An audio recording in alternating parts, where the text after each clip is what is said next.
Throughout the country, there are small Catholic communities that are struggling to preserve the faith for current and future generations of Native American and African American people. Tonight, we'll talk about what's at stake and how you can help. So please stay with us.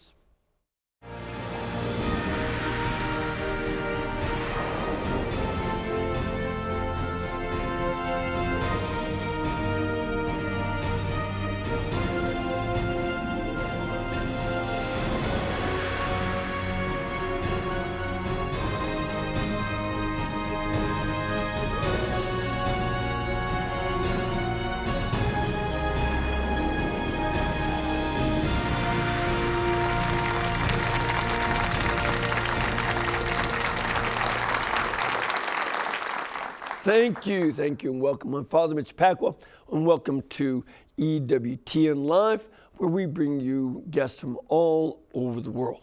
Before we do introduce our guest, I want to mention that today is a memorial for a number of Jesuit saints who were committed to the pastoral ministry. One of them is Saint Bernardine Realino, who was a missionary in southern Italy, and did so much good that when the provincial wanted to move him to another town to help there, the people locked all the gates, shut the town, and wouldn't let him leave. Also, St. John Francis Regis, who was in the south of France. And he taught high school. He did a tremendous amount of work helping women who were in prostitution to come back to their faith. Now, as a matter of fact, he was so successful at that the men in the town kept trying to assassinate him. But he also would spend time going into the mountain regions in the great snows and minister to people who wouldn't see a priest otherwise for months. We don't have time to go through all of them. St. Francis de Geronimo, Blessed Julie Monoir, and Blessed Anthony Baldinucci. But they were all part of a new evangelization after the Council of Trent and into the next century. And their attempt at the new evangelization was extremely successful because they were so committed to Christ and to the mission. And they are great models for us today, as our popes, from St. John Paul to Pope Emeritus Benedict and now Pope Francis, have been calling us to that new evangelization in our time. So we need their intercession and their good example. All right, now we have a guest who has not come from all parts of the world, but he has been traveling all over the United States, encouraging folks, participating in Catholic missions to African Americans, Native Americans, and Alaskan Natives, and trying to maintain a strong Catholic presence among these different peoples. He is a Sicilian American who was born and raised in New Orleans, and with diversity like that, plus good cooking, it's no wonder he's putting his missionary spirit to work, now serving at the church as the executive director of the Black and Indian Mission Office. So please welcome Father Wayne Paysse. Thank you, Father.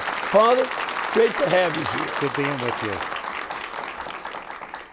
So, first of all, before we talk about what you're doing now, people may recall that there is an appeal every year for the Black and Native American missions.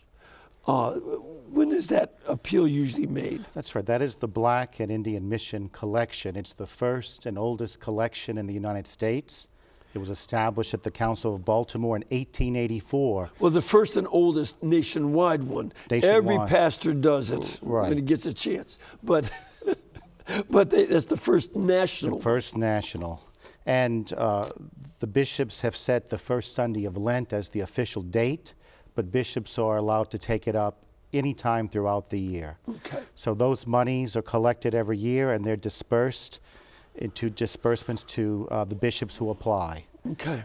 So, Okay. and we collect between $7 and $10 million a year. Okay. Which is not a lot, but it does a lot of good. It does a lot of good. Now, to understand the background for that appeal, how did this bureau start? What's sort of the roots and background of this bureau in the Catholic Church? Right. Well, you think about it was in 1884, and the bishops were saying to themselves, we must do something for the Black Americans, we must do something for the Indians. And this is just less than 20 years Correct. after the slaves were freed. That's right. And it's during the time of the ongoing Indian wars Absolutely. in different parts of the West. And Mother Catherine Drexel, who started the Sisters of the Blessed Sacrament, she was a great resource. She came from a very wealthy family in Philadelphia, and she continued to work with the bishops in establishing these missions.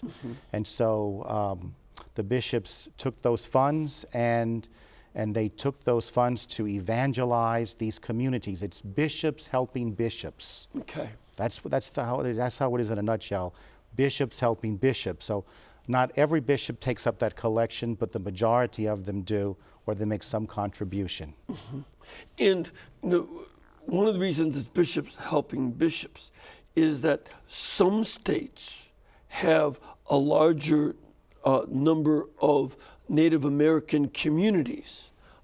South Dakota, Oklahoma, certainly one of the largest, if not the largest, and Wyoming and Idaho, other states out west, throughout the West in particular, have communities that they take this for, plus a lot of poor communities in the South that have a lot of African American Catholics. That's right. And, Gallup, New Mexico, perhaps has one of the largest, as well as California, the missions out there for Native people, and of course the Deep South, the Black communities. So those funds are a big help, because without those funds, bishops would not have the ability to operate schools or to have religious education programs or to buy various materials, catechetical materials, and to support missionaries. We also help with the salaries and the benefits of missionaries. And something that's worth noting is that when the Indian Wars were over and the reservations established, the federal government wanted to place missionaries on the reservations. Correct. But oftentimes the Native people specifically asked for Catholic priests to come. Right. President Grant established what he called the Grant policy, and it was to allow religious communities, Protestant and Catholic, who had a presence on those reservations to continue to minister, because there was a lot of corruption. The president didn't know what to do in regards to caring for these various missions with these Native peoples. And so he said, let's turn it over to the religious congregations. And unfortunately, we probably lost around 80,000 plus Indians because there were certain commissioners who were not always very friendly to the church. And these people were forced to live as non-Catholics, did not have the presence of a priest for Mass or the sacraments. But certainly it was an important element in the history of the Native people. And the people themselves wanted priests. They wanted the priest to minister to them. Yeah, certainly a number of the first religious people to go out were people like Père Marquette, Jacques Marquette, or Father de Smet, Father Kino, Father now Blessed Junipero Serra, and a number of other priests who went out before there were, government and all that. They were just going to bring the gospel to the folks who lived here.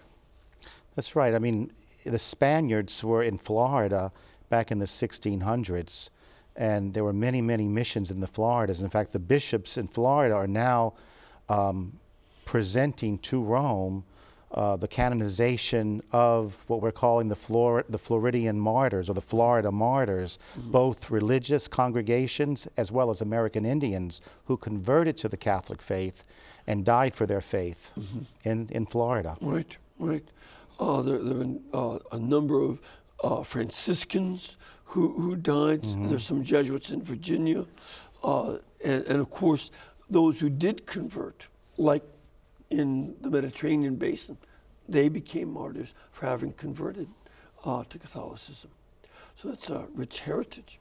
Now, this work that when we did get established in various reservations and other places, what has it primarily entailed? What is it that the church is doing? The church is making an impact on these reservations by having the presence of the clergy, and also by encouraging the people themselves to go for further training, the laity taking leadership role.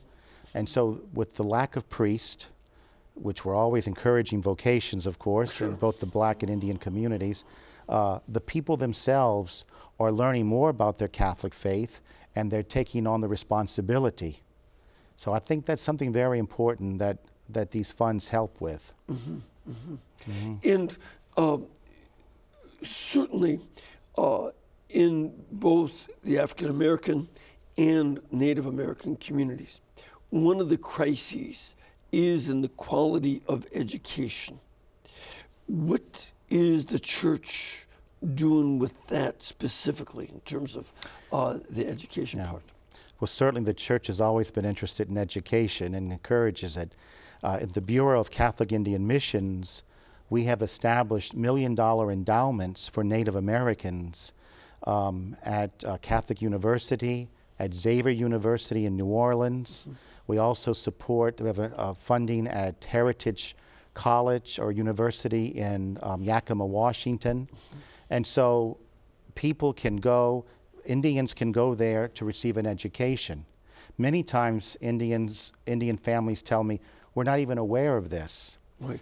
that we have this money. Because if the tribe is federally recognized, there's only about 500 tribes that are federally recognized, and there are hundreds and hundreds and hundreds of others who are still trying to be federally recognized. You receive many benefits.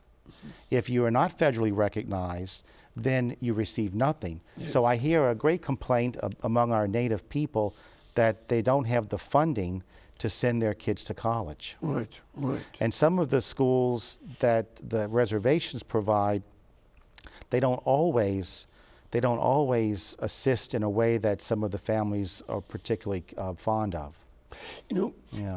This brings the great number of federally recognized and the unrecognized peoples. It brings up that this was a very culturally diverse. The tribes did not all share the same culture at all. The culture of each people had its own distinctive quality about it, and that shows up in the different places where they live. Oh, absolutely. I know in my own experience in traveling around, in my mind early on, I thought all Native Americans loved drums and used drums. But on the West Coast, they're the flute people. And they say, we don't really deal with drums always. So that's one example. Some people have this idea that all Indians we have dark skin. That's not the case at all. Some of them are as fair as we are. So, and they come from various backgrounds as well. As time went on, they would intermarriage. There was intermarriage. But no, they do have distinct and very beautiful and rich cultures, which the church, tries to enculturate and encourage and help them preserve. Yeah, I mean, the Plains Indians, some of them were strong horse cultures, but that was not the case in the Northwest, No. where they were seafarers and fishers, whalers and salmon fishers, and all incredible. Hopis had a totally different culture from Navajo and so on. No, you're absolutely right. When I was in the Diocese of Seattle, all the legends or the various stories that were handed down all have the whole a nautical myth to it, or a character. Right. And some of the Jesuits I've met, they've written books about these various myths, and they deal with the sea and how creation, how they came from the waters. Mm-hmm. Exactly. And it's very, I think, as one archbishop said, there is no contradiction between being a faithful Catholic and a good Indian, because they have such a love for nature.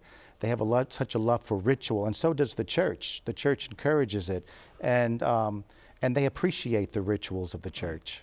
Look, if we can baptize the barbarian invaders of Europe, who were doing crazy stuff, certainly these other cultures too are the same. They each have their own gifts, and these are and the gospel is there to be something that perfects the goodness already present. Right. I mean, the gospel brings not only the love of God, but it brings an authenticity. And when people are open to God, as we both know, they respond. Right. Right. And a perfect example is St. Catherine Tekakwitha, the Mohawk Virgin, the Lily of the Mohawks. She was canonized in 2012 by Pope Benedict, and her reservation is half in Canada and then in New York.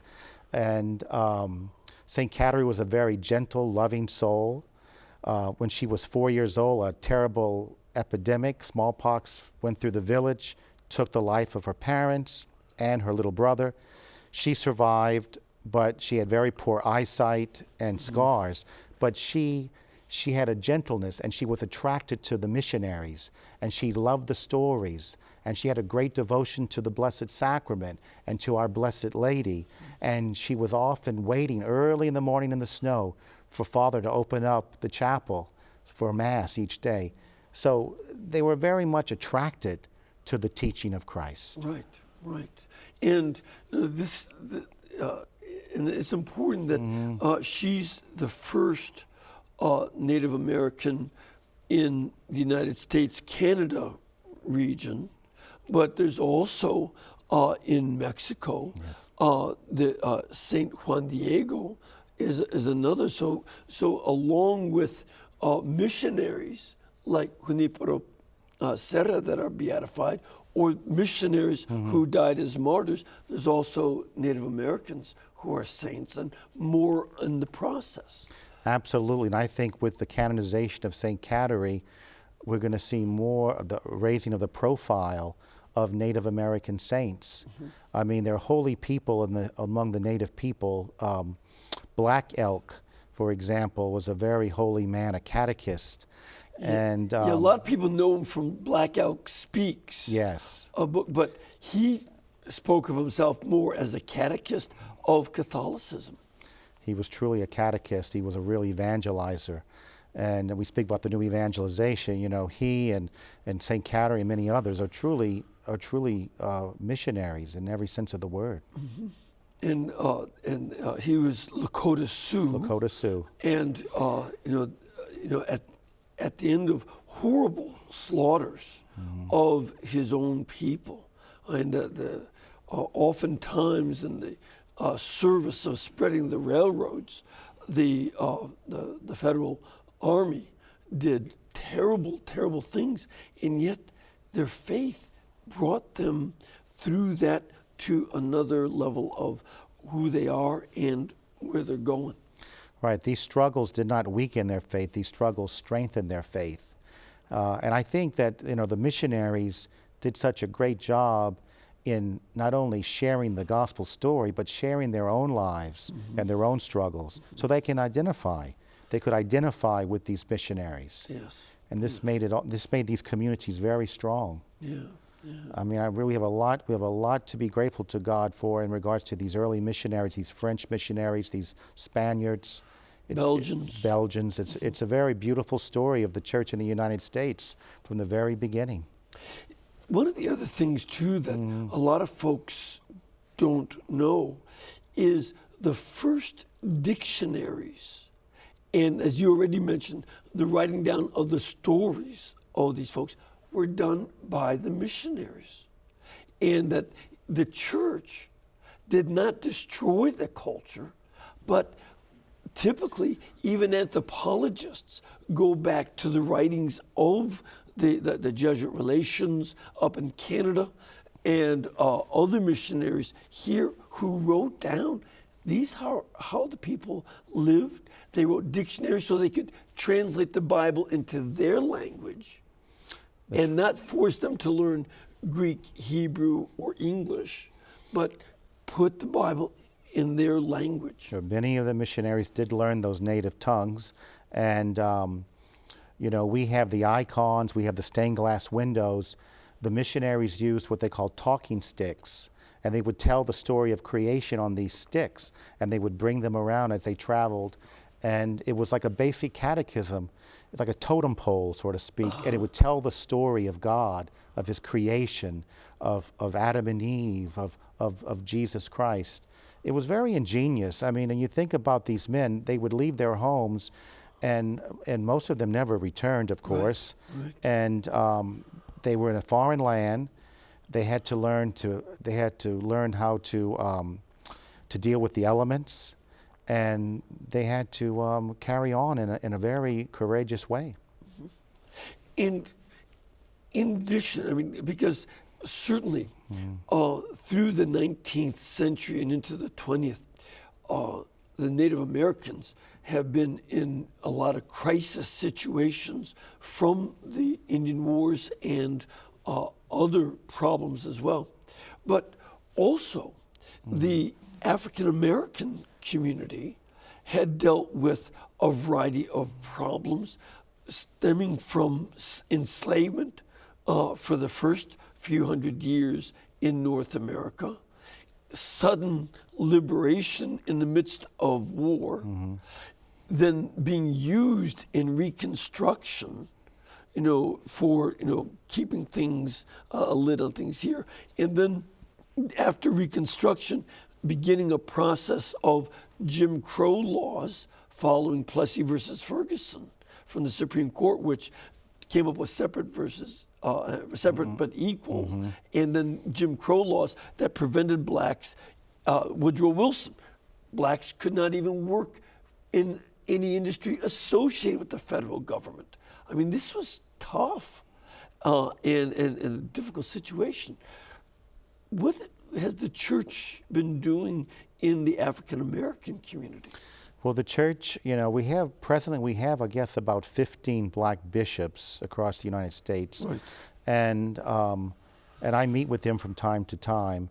And it's an ongoing process. It's an ongoing struggle. It's an ongoing work. It's a work in progress. And when I meet with our directors of Black Catholic ministry offices and meet with black leadership, it's quite obvious to me that our black leaders in the Catholic Church, they want to take a more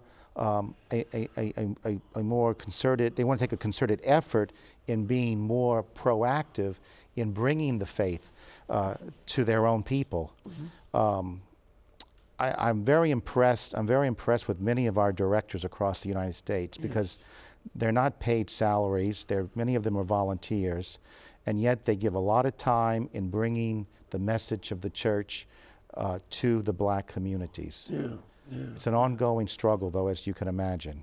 And certainly there's, you know, back in the earlier part of the 20th century, the various religious communities, especially the Baptists, were very strong in the African American community.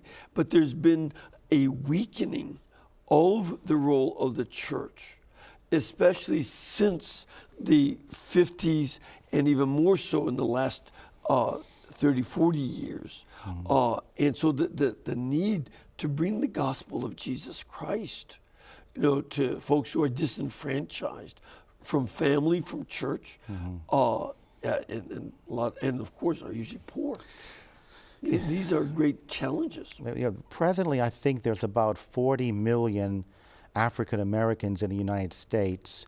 Out of that 40 million, I believe there's about 3 to 4 million who claim the Catholic faith. I hear this from the black community that members of their own families who are non-Catholic say, how can you be a Catholic? You're a black person. Yeah. And Right. they kind of make a little joke about it. They said, Father, can you imagine they asked me this question? I said, well, what do you tell them? And they say, well, Father, I tell them I'm a Catholic because I believe what the Catholic Church teaches. Right. And it's as simple as that. So I think that in itself is a sign of, once again, of how the faith is ingrained in the heart. Yes. And how it really blossoms. So, it's unfortunate when there was, segregation and we tried to bring everyone together. Some of the black people, especially the older black people, tell me they resented the fact that their churches were closed, for example. Right. That they were quite happy in their own church. Right. And we were talking earlier that there are some places in the country that still have both white churches, as we say, and black churches. Right. And the people get along both yeah. very well. There's peace in those towns. Right, right, and there's a sense. I remember visiting one particular community where there's one church that had been serving African Americans for a long time, well established, and they just were happy because they're all related. They've been having marriages in that church for 150 years. And this is their community, and they want this.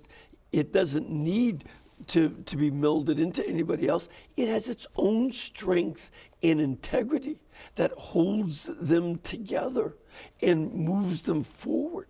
And they're very happy to be who they are as a community. Absolutely. And certainly I grew up in a very ethnic city, Chicago, and the different ethnic communities felt the same way. We've got our Polish churches, our German churches, and Italian and all, and everybody comes to each other's festivals. But there's a certain sense of this is home. These are the people related to, and we know, and we're happy to keep going.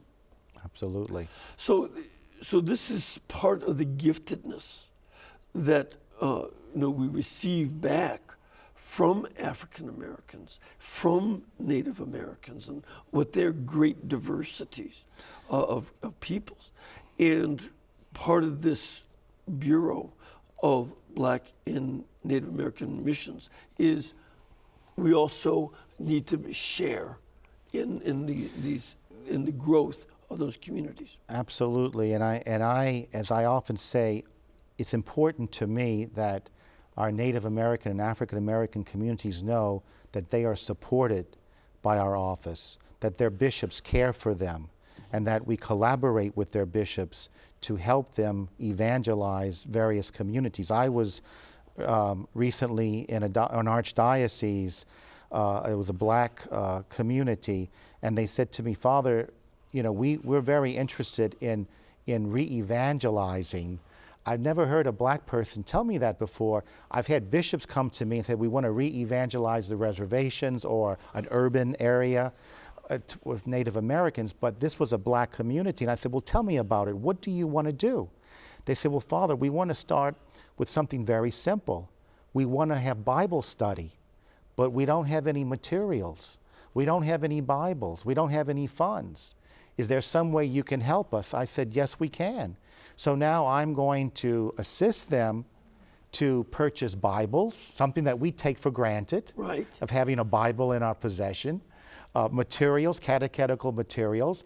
I'm going to help pay to have their leaders trained in their diocesan program, Right. which is approved by the local bishop.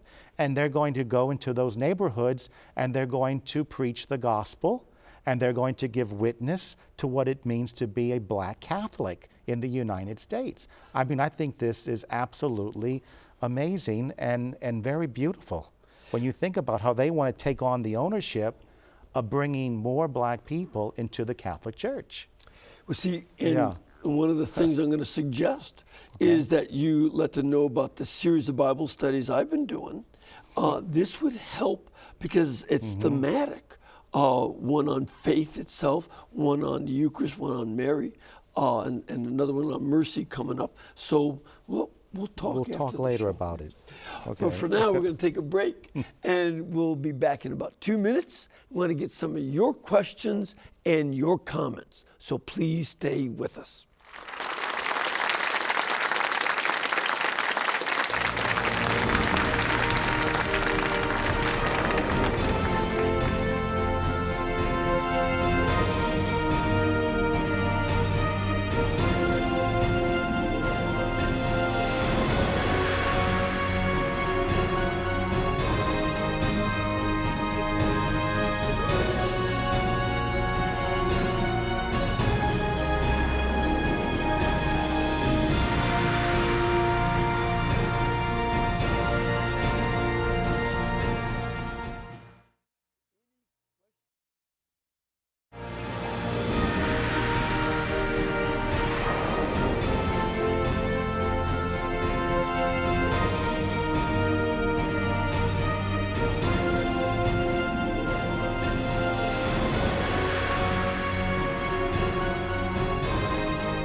Thank you. Now, first I want to give you some information about the Black and Indian Mission Office.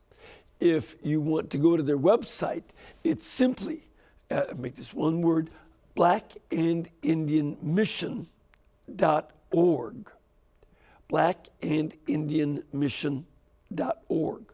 Or you can call their phone number, which is 877 237-1605. And also, I want to mention, of course, that if you would like to be part of our live audience here at EWTN, please contact our pilgrimage department. You can call them at 205-271-2966 or go to our website, EWTN.com, and they'll give you information about scheduling of masses, programs, information to get up to Hansville, places to stay and eat and all that good stuff. But also, speaking of pilgrimage, you're having a pilgrimage to the shrine of St. Catherine Tekakwitha. That's in upstate New York, correct? Yes, in September. And also in Canada.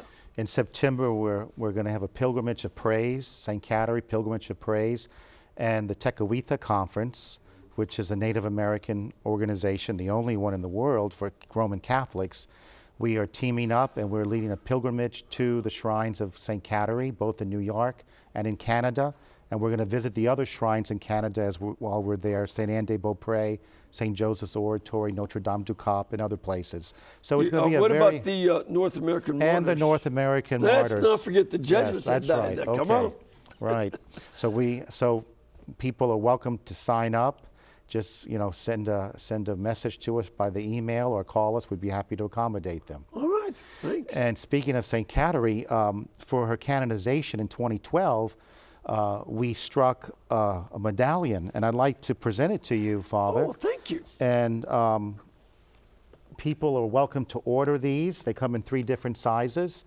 And it says St. Catherine Tekakwitha, October 21st, 2012, when she was canonized. And we have both in Mohawk and in English her last words, Jesus, I love you. And if you turn it over, you see a turtle, because Catherine was from the Turtle Clan. Okay. Yeah. So I don't know if you can see this very well or not, but it's St. Catherine here. They turn that on the camera. There you go. As you can see that there. So it's got St. Catherine there. And again, the Mohawk words, Jesus, I love you, and the English words, her dying words. Good dying words. I hope I have that much sense to say something like that. Absolutely. I remember one time I was shot at, and my last words were not nearly so noble. But we'll leave that here because we've got lots of other saints, so we'll include Saint Catherine. You ready for some questions? Please. Let's start off with Stephen. Hello, Stephen. Yes, hello. Thank you for taking my question. Sure, where are you from? I'm from upstate New York. Great. Oh, not far from the shrine. It's about a 4-hour drive. Okay, Oh. there you go. And your question? My question for Father is, how much of every dollar that you receive via this collection goes directly to these missions? I would say about 85 to 90 cents on a dollar. So between 85 and 90% of all the money raised. So 10% is for administration and such. Correct. Okay. Does that help, Stephen? I guess he's gone. All right. So, and that's something that's an important question. A very important question. I like that he asked that because that's something that's very important to ask of charities. Right. Sometimes charities have 3%. I knew of one charity for I won't say what it was, but it was 3% was found to go to the work. 97% was. But I'm happy to say this year, just had a meeting with my finance people prior to coming here, and this year, 100% of those funds are going to, that's collected, are going to go back to the Indians and the African Americans. So this year you've got 100% this year, right? going in. It depends on the year, but Okay. But this year, all of it's going back. All right. Well, Stephen, that is an excellent question. Very good And question. I like that answer. Yes. That, they get 100% Thank you. to it. Thank you, Stephen. All right. And sir, where are you from? Hi, my name is Christian, and I'm from Jefferson City, Missouri, and previously from Melbourne, Australia. Good to have you here. And your question? My question is, do we have any beatified or canonized African Americans? And further, do we have any beatified or canonized Africans? Thank you. Oh, okay. Well, as far as Native Americans, we have St. Catherine, Tekakwitha, the first from the United States. And in the black community, we have Pierre Toussaint, whose cause has been presented by the Archdiocese of New York. He was a Haitian and a great catechist in his own right, and very talented in many other ways. We have Mother Lang, who's the mother foundress of the Oblates of Providence in Baltimore. We have, of course, She's African American. she is, yes, she is. And then we have Mother Henriette DeLille, who founded the Holy Family Sisters in New Orleans. So, those are among some of the black people. And of course, how can I forget Father Tolton, Augustus Exactly. I was Tolton gonna ask in about Chicago, him. Right. a young priest. He was only in his 40s when he was getting off the train from a retreat, and he fell to the ground and died from exhaustion. A young man. His case has been presented by the Archdiocese of Chicago. Right. So we have a number of black brothers and sisters who are being presented to Rome for canonization. Right. And the Father there's a wonderful biography of Father Tolton, Father Augustine Tolton, and I think it's available at EWTN Religious Catalog. I just loved it. The process of him becoming Catholic. He'd been born a slave, and of course his mother was too, right. and becoming a Catholic, and then the difficulty of becoming a priest. And there's other question about Africans who are saints. The Ugandan martyrs. Well, the Ugandan that we martyrs, just of course. celebrated.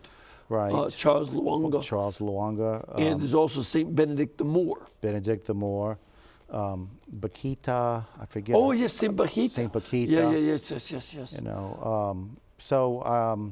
And of course, even from antiquity days, as you mentioned, we have very outstanding black, holy black leadership in the church. Right. Yes.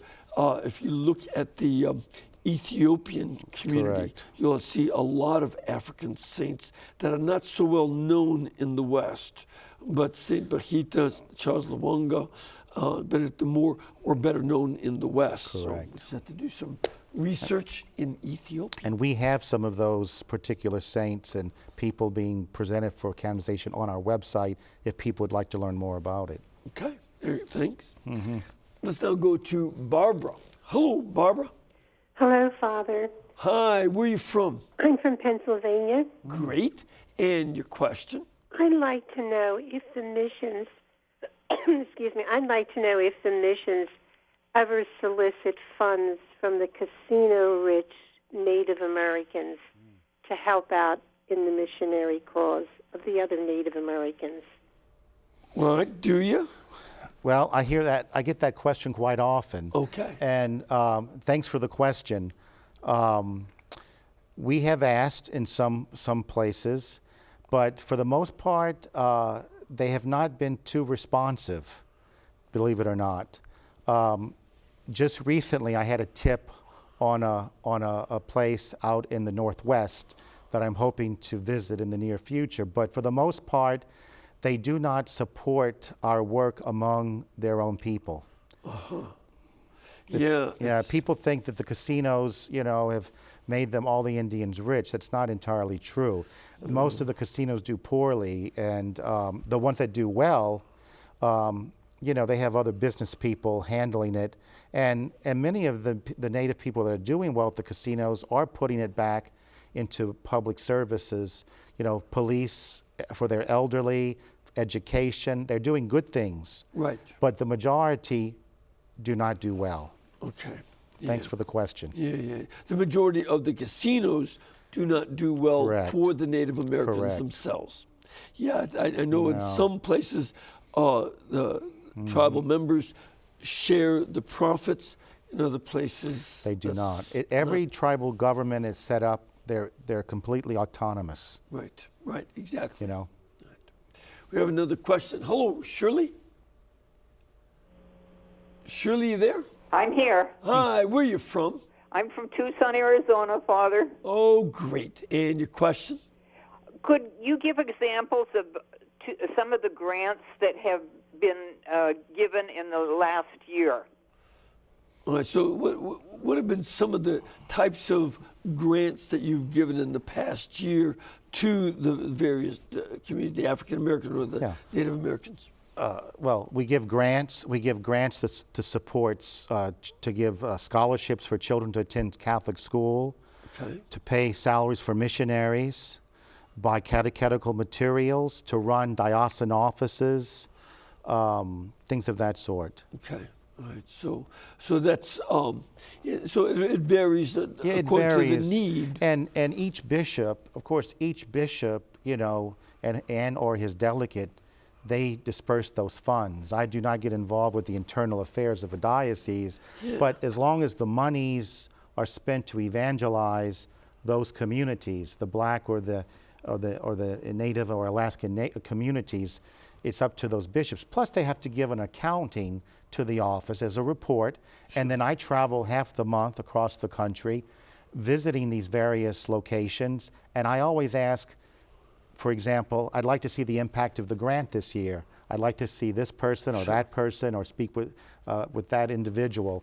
So, that's another part of my responsibilities, to travel and not to check up on them, but just see and to learn and to see the beauty of these funds on the national church. Yeah. Great. Great question.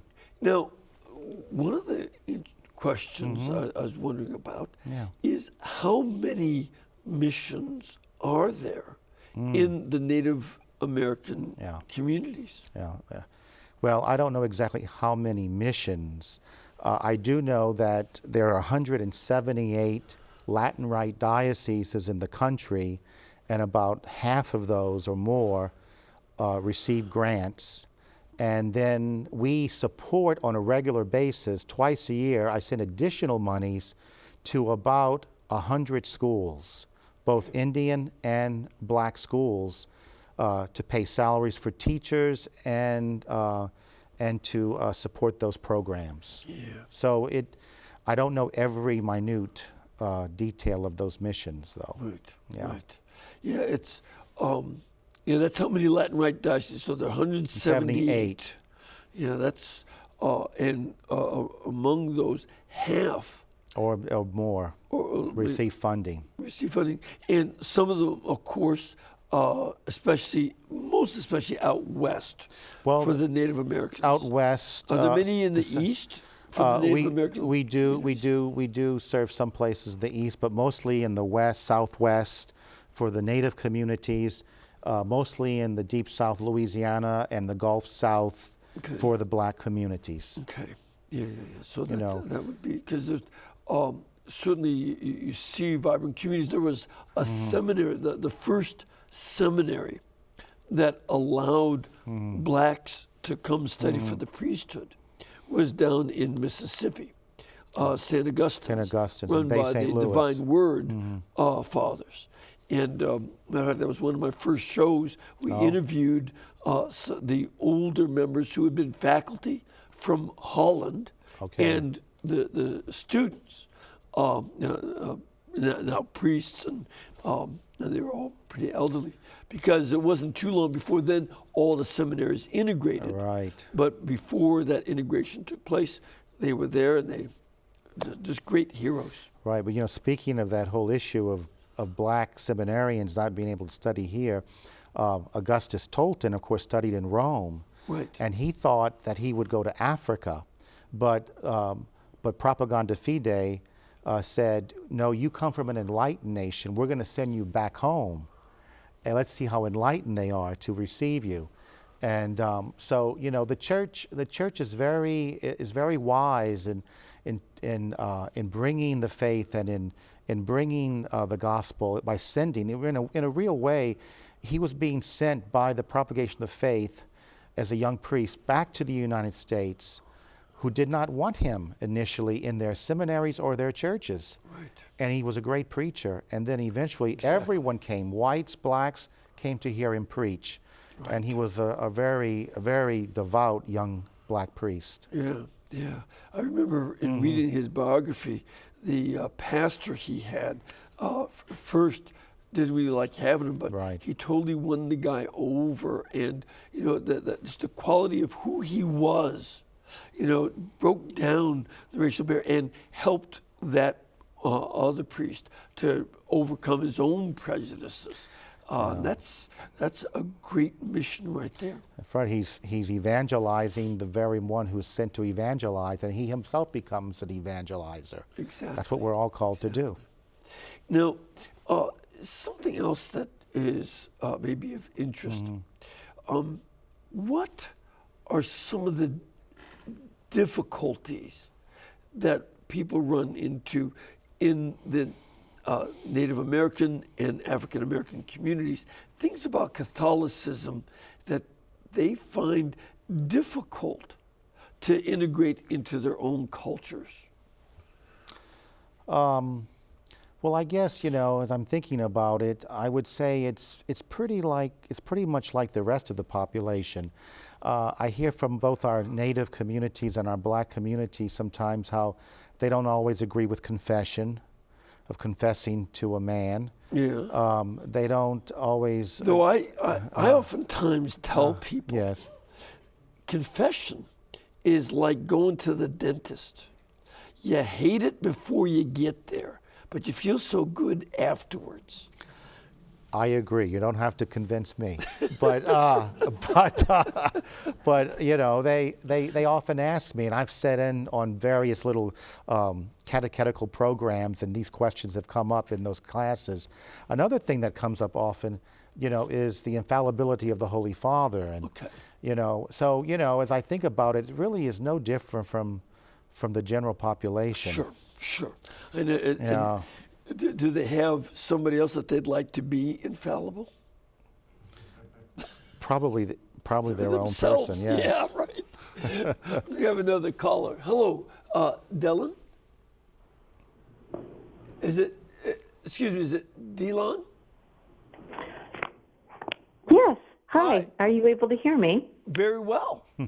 And what is your Great. question? My question statement is, we're all God's children. Yeah. So us being Americans, why do we have to separate color to differentiate who is who, whereas in Europe, everyone is either an Italian or German or French? Do Americans not realize that we're all Americans if we're born here? Okay. So, and does that have to do with why would we have missions to African Americans and to Native Americans? No, my question is, no, that's very important that we do have that in all aspects of God's children. Yeah. We all need His Word. We all need the practices of what the Bible teaches us. I was just asking a question, why is there the color differentiate? Okay, so just in American culture in particular, why do we have that kind of differentiation about according to racial lines that also happen to frequently deal with differences in skin color? Have you thought about that? No, that's a new one for me. I really don't know how to respond to that question. I think, from what I understand, the lady certainly is in support of what we do. Right. But as far as why do we have this distinction, I guess because if I had to give it a shot, as we'd say, I would say that we have to lend a helping hand. We have to show encouragement to people. And yes, we're all Americans, but we don't always feel supported at various levels in society. But also, I think some of what I think she's asking about is, we do have this these difficulties within the American culture in regard to people of different racial groups, and part of that has to do with history that's not very pleasant. No. One of the things is certainly that Africans were captured by other Africans and then sold to Europeans and Americans who then brought them to be slaves in the New World. Right. And the same thing with Native Americans. They enslaved other American Indians. But then they also were defeated Right. by armies that had superior weapons and numbers, and they experienced great oppression, and it's not justifiable. No, it's not. And I mean, I think I agree with the lady's question or her inquiry. It's a sadness and a disappointment, I think, that we have to just accept and try to always improve on in our relationships with each other. One of the things that's very, very important to keep in mind, the slave trade began in 1436, that summer. And by the time word got to Rome, Pope Eugene put it under excommunication automatic. And over the next 4 centuries, popes repeatedly condemned the slave trade under excommunication because, and this is what she's getting at, they said they have inherent human dignity based on the fact they have reason, will, and an immortal soul. And that was denied by people doing slave trade, etc., and saw them only as a workforce. And the popes were very clear on seeing them as people with a dignity given by God. And we're still dealing with that struggle. Right. And go ahead. I was going to say that, and we need to continue to encourage people and have them recognize that they have a dignity that God has given them, and that the church must support that human dignity of each and every person in the midst of trials and people who do not always agree with the gospel message. Right, and that, Yes. and also the Catholic Church doesn't give that dignity. It can't take it away, but neither can anybody else give it or take it away. Absolutely. It's from God directly. That's right. Something good to remember as we get ready for the 4th of July, Right. where in our declaration it states explicitly that life, liberty, and the pursuit of happiness are rights given by God to each one of us. State doesn't give it, state doesn't take it away. Church doesn't give it, church doesn't take it away. God does. Right. The church guards it. Thank you very much for being with us and for the work that you do. And would you please join me in blessing everyone? May Almighty God bless you and keep you and cause His face to shine upon you. The Father, the Son, and the Holy Spirit. Amen. Amen. And not only is the mission to Native Americans and blacks in need of your help, but so is our mission. Please, especially during the summer times, keep us in between your gas bill, electric bill, and cable bill. And we'll be able to pay our bills because our bill collectors don't go on vacation. Thank you.